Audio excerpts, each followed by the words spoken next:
Bienvenue dans Grâce Divine, bienvenue à toi qui es connecté avec moi ici ce soir. J'espère que tu vas bien.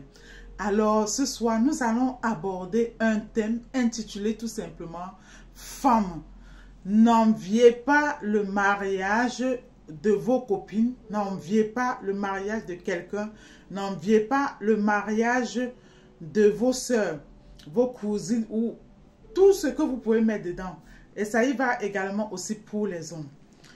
Pourquoi j'aborde ce thème? Nous sommes actuellement en 2023 et cela marque la quatrième année très précise dans laquelle j'ai commencé à donner des conseils dans le domaine conjugal. Ça fait 4 ans. Vous ne pouvez pas imaginer le nombre de femmes qui ne sont pas heureuses dans leur mariage. Vous ne pouvez pas imaginer le nombre d'hommes qui sont malheureux dans leur mariage. Je veux que tu saches ceci. La société a fait du mariage un statut de réussite sociale, alors que ça n'a rien à voir. Je tiens à préciser que moi-même, je suis une femme mariée. Tout ce que je vais dire dans cette vidéo, ce n'est pas dans le but de casser l'institution divine qui est le mariage. Mais c'est pour sensibiliser nos sœurs et nos frères. Non seulement ça, je suis défenseuse de cette institution divine-là. Mais ce n'est pas parce que on défend quelque chose et ce n'est pas parce que on vit un mariage paisible qu'il ne faut non plus dire la vérité aux gens. Je vous dis, ça fait 4 ans que je coach dans le domaine marital. J'apporte ma part de petites pierres à l'édifice auprès des familles dans les nations, auprès des couples en difficulté, et ce partout dans le monde entier, parce que je suis en contact avec des hommes et des femmes au Canada, en Afrique, en Europe, en Amérique, sur la problématique liée à la vie conjugale. Je vais vous dire le pourquoi il ne faut pas envier le mariage de vos sœurs ou de vos frères. Beaucoup de femmes, par exemple, célibataires ou ceux qui aspirent au mariage, lorsqu'elles regardent, par exemple, sur les réseaux sociaux ou autour d'elles, une femme qui se marie, elle voit juste la jolie robe de princesse. Beaucoup d'hommes aussi qui aspirent au mariage voient juste le joli costume de prince.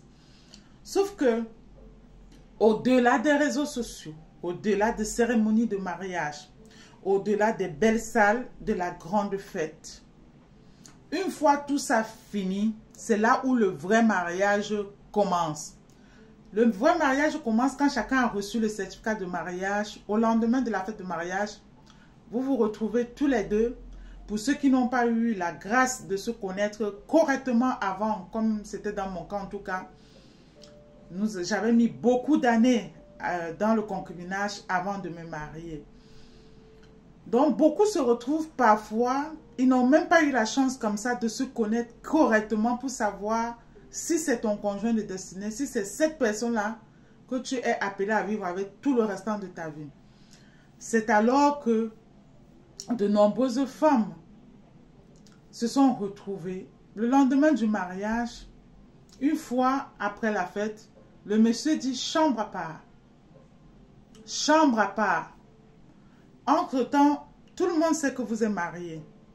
Mais c'est un homme avec qui vous ne dormez jamais dans la même chambre. Tu appelles pour expliquer à tes parents, à ta maman. Voilà, la femme, elle appelle, elle explique à sa maman.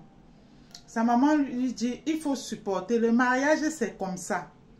Il n'y a pas que les femmes qui sont en souffrance dans le mariage. Mais avant de passer aux hommes, je vais vous dire, il y a des femmes dans leur mariage, l'homme ne leur parle pas. C'est-à-dire, l'homme ne leur parle pas. Donc, c'est comme si elle était venue en mariage pour la famille. Elle dit bonjour, il ne répond pas. Elle dit au revoir, il ne répond pas. Bonsoir, il ne répond pas. Elle fait à manger, il mange. Elle s'occupe de ses vêtements de la maison. Et ça s'arrête là. Il ne lui parle pas. Et c'est comme ça. Et pas autrement. Mais elles sont dedans. Elles supportent. Quand elles prennent le téléphone pour appeler, ou elles vont pleurer auprès de leur maman, on leur dit, le mariage, c'est comme ça. Il n'y a pas que ce genre de cas de figure là. Il y a d'autres cas de figure où l'infidélité chez l'homme, c'est comme le credo. Ça veut dire que s'il ne découche pas, s'il n'est pas infidèle, il ne se sent pas bien. Et tu es obligé de faire avec. Quand la fille appelle ses parents pour expliquer, on lui dit, le mariage, c'est comme ça. Il y a un autre cas de figure dans lequel l'homme est pervers narcissique et méchant, comme le caractère de Nabal. Je vais vous parler. Je vais prendre le livre Vaincre le concubinage, ce livre dont je suis l'auteur et c'est disponible sur Amazon. Je vais vous parler un peu les hommes au caractère de Nabal. Ce sont des hommes naturellement méchants ou parfois envoûtés et blessés profondément par leurs proches ou dans leur amour propre et qui finissent par développer un mauvais caractère. Et ces hommes-là, ils maltraitent leurs femmes ou leurs concubines, leurs enfants, leurs fiancés, leur belle famille. Ils enlèvent la joie, la santé, la paix. Ils brisent les rêves et les aspirations de tous leurs proches et sont souvent un problème pour la société. Et généralement, c'est le type d'homme parfois alcoolique. Voilà. C'est le type d'homme parfois qui se drogue, parfois narcissique, qui tombe facilement dans la violence. Et quel qu'en soit ce que vous fassiez, cela ne les honore pas. Et ce genre d'homme aime les femmes parfaites, mais ne regarde jamais à leur propre insuffisance. Donc, il y a des femmes qui vivent la situation dont j'ai décrit dans ce livre. Parce que le but de ce livre, c'était vraiment de soulever en majorité les problématiques liées à la vie conjugale.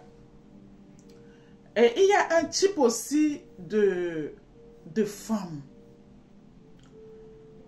Dès que tu rentres du travail en tant qu'homme, elle engendre la bagarre. Elle se réveille le matin, elle engendre la bagarre. Elle te critique tout le temps. Elle t'insulte tout le temps. Quand les amis sont là, voilà le manque de respect. Tout le temps, son problème dans le foyer, c'est elle doit mettre une mèche brésilienne.